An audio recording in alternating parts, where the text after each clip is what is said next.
Hi எல்லோரும் எப்படி இருக்கீங்க? ஊருக்கு வந்ததுக்கப்புறம் பார்த்தீங்க அப்படின்னா எல்லாத்தையும் ஃப்ரிட்ஜெல்லாம் க்ளீன் பண்ணிட்டு போனோம் இல்லைங்களா. ஸோ கிராசரிஸ் வெஜிடபிள்ஸ்லாம் வாங்கினா தான் அடுத்த வேலைக்கு சமைக்க முடியும்.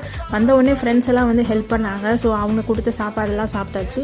ஸோ இப்போ நம்ம வந்து அடுத்த வீக்குக்கு செட் ஆகணும் இல்லைங்களா. அதுக்காக நாங்கள் என்ன பண்ணோம், ஃபஸ்ட்டு காருக்கெல்லாம் ஃபியூவல் போட்டுட்டு ப்ளஸ் காரெல்லாம் வந்து 40 days எடுக்காமல் இருந்ததுனால ஸோ ஒரு கார் வாஷு ப்ளஸ் வேக்கம் எல்லாம் பண்ணிவிட்டு அதுக்கப்புறம் கடைக்கு போகலான்னு சொல்லிட்டு கிளம்புனோங்க. எந்த கடைக்கு போகலாம் அப்படின்னு பார்க்கும்போது நம்மளுக்கு ஃபஸ்ட்டு காஸ்கோ தான் போகணும் அப்படின்னு சொல்லிட்டு காஸ்கோ கிளம்பணும். காஸ்கோவில் பார்த்தீங்கன்னா ஹாலிடே சீசனுக்காக நிறைய டைகாஸ்ட் கார்ஸ் எல்லாம் வந்து வச்சுருந்தாங்க. நிறைய கிஃப்ட் ஐட்டம்ஸ் இருந்தது.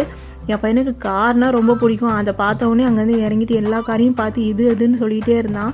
அவனுக்கு ஒரு காரை வாங்கிட்டு அப்படியே கிளம்பிட்டோங்க. அதுக்கப்புறம் பார்த்தீங்கன்னா இந்த ஃபால் சீசனில் எப்போ பாரு எல்லா கடையிலையும் இந்த பட்டர்நட் ஸ்குவாஷ்ன்னு சொல்லிட்டு வச்சுருப்பாங்க. கம்மியாகவும் இருக்கும். ஆனால் இதை வரைக்கும் நான் வாங்கி அதை செஞ்சதே இல்லைங்க. அதில் என்ன பண்ணணுன்றது எனக்கு தெரியாது. நீங்கள் ஏதாவது ட்ரை பண்ணியிருந்தீங்க அப்படின்னா மறக்காமல் கமெண்ட் செக்ஷனில் சொல்லுங்கள்.